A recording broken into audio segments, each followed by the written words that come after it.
গতকালকে নির্বাচনের তফসিল ঘোষণা হয়েছে এবং আজকেই মানে ঠিক তার পরের দিনই ঢাকা শহরে একজন সম্ভাব্য প্রার্থীর কে গুলি করা হয়েছে হত্যার উদ্দেশ্যে। কারণ তার গুলি করা হয়েছে তার মাথায় এবং তার অবস্থা খুবই সংকটাপন্ন। উনি লাইফ সাপোর্টে আছেন। তিনি হচ্ছেন ইনকলাব মঞ্চের মুখপাত্র মিস্টার শরীফ ওসমান হাদি। উনি তার দল, এটা কোনো দল না, এটা একটা সাংস্কৃতিক প্ল্যাটফর্ম। এই ইনকলাব মঞ্চ, এদের কোনো প্রতীকও নেই। এই শরীফ ওসমান হাদি উনি স্বতন্ত্রভাবে নির্বাচন করার ইচ্ছা পোষণ করেছিলেন এবং সেই অনুযায়ী উনি অলরেডি বিভিন্ন জায়গায় তার জনসংযোগ করছিলেন গত কয়েকদিন ধরেই। শরীফ ওসমান হাদি এই সময় খুবই পরিচিত একটা মুখ মানুষের কাছে। বিভিন্ন সোশ্যাল মিডিয়া, টেলিভিশনের টক শো এবং বিভিন্ন অনুষ্ঠানে ওনাকে সবসময় আমরা সরব দেখতে পাই। শরীফ ওসমান হাদি বিশ্ববিদ্যালয়ে পড়াশোনা শেষ করেছেন, ঢাকা বিশ্ববিদ্যালয়ে পড়তেন এবং এখন তিনি একটা বেসরকারি বিশ্ববিদ্যালয়ের শিক্ষকতাও করেন। এবং ওনার যেটা সাংস্কৃতিক যে প্ল্যাটফর্মটা আছে ইনকিলাব মঞ্চ, সেই ইনকিলাব মঞ্চে নানা ধরনের কর্মকাণ্ড কর্মসূচি ওনারা দেন এবং সেখানে অংশ নেন। এবং এই ডাকসু নির্বাচনে ওনাদের একজন প্রতিনিধিকে, যে প্যানেলটা বিজয়ী হয়েছে শিবিরের নেতৃত্বাধীন, সেই প্যানেলে ওনাদের দলের একজন ছিল, ওনাদের এই প্ল্যাটফর্মের একজন প্রার্থীও ছিল, তিনি পাশ করেছেন। শরীফ ওসমান হাদিকে আপনারা সবাই চিনেন, আমিও তাকে ব্যক্তিগতভাবে চিনি। তার সঙ্গে আমার একটা ব্যক্তিগত সম্পর্কও ছিল। বিভিন্ন টক শোতে আমরা যেতাম, একসঙ্গে দেখা হতো এবং আমি বলবো তার সঙ্গে আমার খুবই ভালো একটা সম্পর্ক ছিল। আমরা মানে ও আমাকে নিয়ে নানা রকম কথাবার্তা বলতো, রসিকতাও করতো, আমিও করতাম এবং আমি তাকে খুবই ভালো মানুষ হিসেবে জানি। অনেকে মনে করে যে সে খুব অ্যারোগ্যান্ট, ওর মধ্যে অ্যারোগেন্সি একটা ছিল, কিন্তু কথা যখন বলতো খুব তীব্র ভাষায় কাউকে আক্রমণ করতো। এবং যত কিছুই বলুক আমার কাছে ভালো লাগতো এই কারণে যে শরীফ ওসমান হাদির প্রত্যেকটা কথার পিছনে একটা লজিক থাকতো। সে লজিক দিয়ে কথা, আমি নিজে লজিকটা পছন্দ করি। আমি যে যতটুকু কথা বলি আমি আবেগপ্রবণ হয়ে যাই, বয়স হয়েছে একটু তো হই, কিন্তু তারপরেও আমি লজিকটা খুব পছন্দ করি। যে কথাটাই বলি যুক্তি দিয়ে বলার চেষ্টা করি এবং যদি কেউ যুক্তি দিয়ে আমার যুক্তিকে খণ্ডন করে আমি তার যুক্তিটাকে গ্রহণও করি। কারণ আমি মনে করি আপনি যা কিছুই করেন না কোনো, মানুষের লজিক্যাল হওয়া উচিত। আমি শরীফ ওসমান হাদির মধ্যে সেই জিনিসটাই দেখতাম।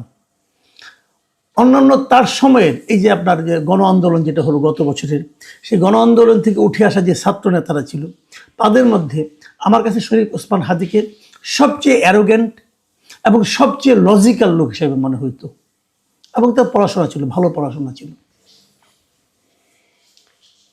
শরীফ ওসমান হাদি হয়তো তার কথার মাধ্যমে, হয়তো তার শব্দ চয়নের মাধ্যমে, হয়তো তার সিদ্ধান্তের মাধ্যমে অনেককে আহত করেছেন, এতে কোনো সন্দেহ নাই। করারই কথা, উনি সেটা করেছেন। ওনার অনেক কাজ আমারও পছন্দ না, আমি ওনার অনেক সিদ্ধান্ত পছন্দ করি না, কিন্তু তার মানে এই না যে তাকে আপনি পৃথিবী থেকে সরিয়ে দেওয়ার সিদ্ধান্ত নিতে পারেন। এই কাজটা কারা করেছে? একজন লোককে আপনি গুলি করতে পারেন না, সে যেই হোক না কেন। যদি আপনি মনে করেন যে তার কথাগুলি ঠিক না, তার বিরুদ্ধে আপনি আদালতে যান, মামলা করেন, তার সঙ্গে আপনি তর্ক করেন, তার সঙ্গে আপনি বসে তর্ক করেন। শরীফ ওসমান হাদি তো কাউকে চড়-থাপড় মারেনি, তাহলে তাকে আপনি গুলি করবেন কেন? বলা হচ্ছে ঘটনা আজকে দুপুর 2টার দিকে উনি জুমা নামাজ পড়ে ওই পল্টনের দিকে যাচ্ছিলেন, বিজয়নগরের দিকে, এই যে বক্স কালভারটা আছে সেখান থেকে যখন যাচ্ছিলেন তখন 3টা মোটরসাইকেল এসে তাকে গুলি করে দ্রুত চলে যায়। তাদেরকে তাৎক্ষণিকভাবে ধরা যায়নি বলে যে ধরা যাবে না আমি তা মনে করি না। আমি মনে করি আমাদের পুলিশ বিভাগ অত্যন্ত তৎপর যদি তারা হতে চায়। আপনারা মাথায় রাখেন, মোহাম্মদপুরে মা মেয়েকে হত্যা করলো যে এইটা কাজের মেয়েটা আয়েশা নামের, মানে ছদ্মনাম কিনা জানি না, সে আয়েশাকে কিন্তু 2 দিনের মাথায় ধরে ফেলেছিল। আয়েশার কোনো ঠিকানা ছিল না, পরিচয় ছিল না, আয়েশাকে কেউ দেখেনি, সবসময় বোরখা দিয়ে হিজাব পরে আসতো। তারপরে কিন্তু তাকে ধরতে কোনো সমস্যা হয়নি, পুলিশ চাইলে পারে। এখন ওসমান হাদির খুনিরা ধরা পড়বে কিনা, আমি মনে করি পুলিশ চাইলে পারবে। এখন পুলিশ চাইবে কিনা, পুলিশকে চাইতে বলা হবে কিনা, এগুলো আমি জানি না, কিন্তু আমি এটাও মনে করি ধরা পড়া উচিত।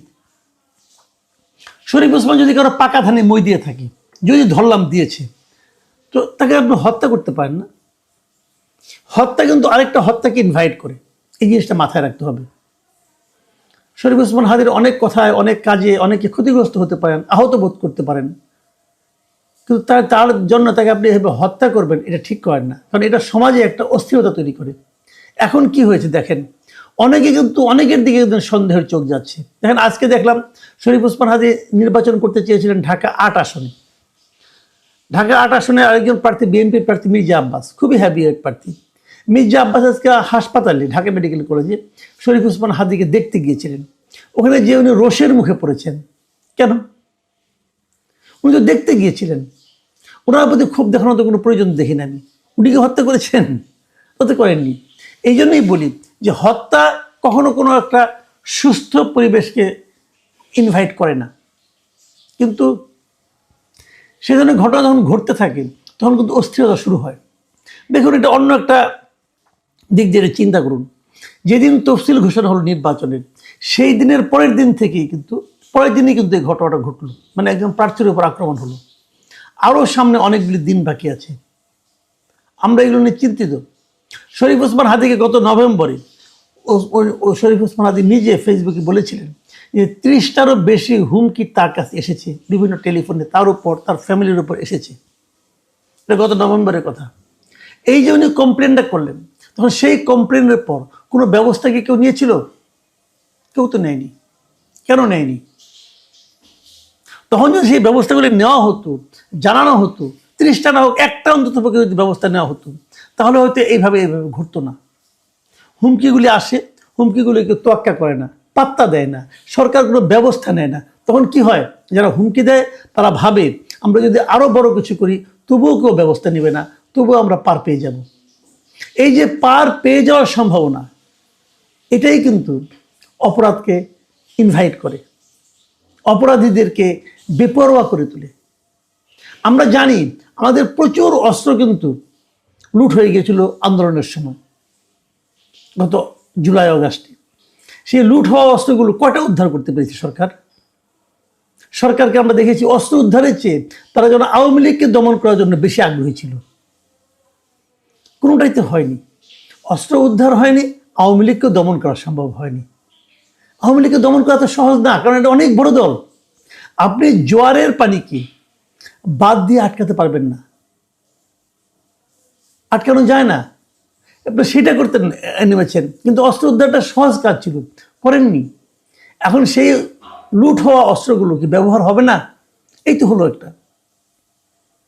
এই ব্যাপারে সরকারকে আমরা বলবো যে নির্বাচনে আরও 2 মাস বাকি আছে, আপনাদেরকে সতর্ক হতে হবে, না হলে কিন্তু বড় ঝামেলা হবে।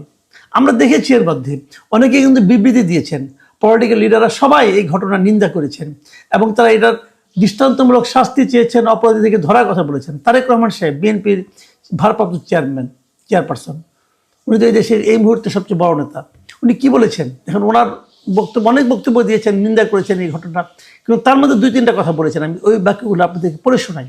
তিনি বলেছেন, দেশ অত্যন্ত সংকটের ভিতর দিয়ে যাচ্ছে, একটি গোষ্ঠী আগামী নির্বাচন বানচালের ষড়যন্ত্রে লিপ্ত। আমাদের অন্যায়ের বিরুদ্ধে প্রতিবাদ গড়ে তুলতে হবে এবং যে কোনো মূল্যে এদেশের মানুষ যাতে তাদের হারানো গণতান্ত্রিক অধিকার ফিরে পেতে পারে তার জন্য আমাদের সতর্ক থাকতে হবে। মানে উনি কিন্তু ইঙ্গিতটা দিয়েছেন এখানে। জামাতের আমির কি লিখেছেন, জামাতের আমির কি বলেছেন? উনি বলেছেন যে এই ঘটনা প্রমাণ করে যে সমাজে চিহ্নিত সন্ত্রাসীদের হাতে বিপুল পরিমাণ অস্ত্র রয়েছে, যে কথাটা একটু আগে আমি বললাম, এটাই প্রমাণ করে। এবং তিনি আরও বলেছেন যে সন্ত্রাসীদেরকে পাকড়াও করতে হবে এবং এই পাকড়াও করার কাজে যদি কোনো ধরনের শিথিলতা প্রদর্শিত হয় তাহলে সুষ্ঠু নির্বাচনের বুলি একেবারে ফাঁকা বলে প্রমাণিত হবে।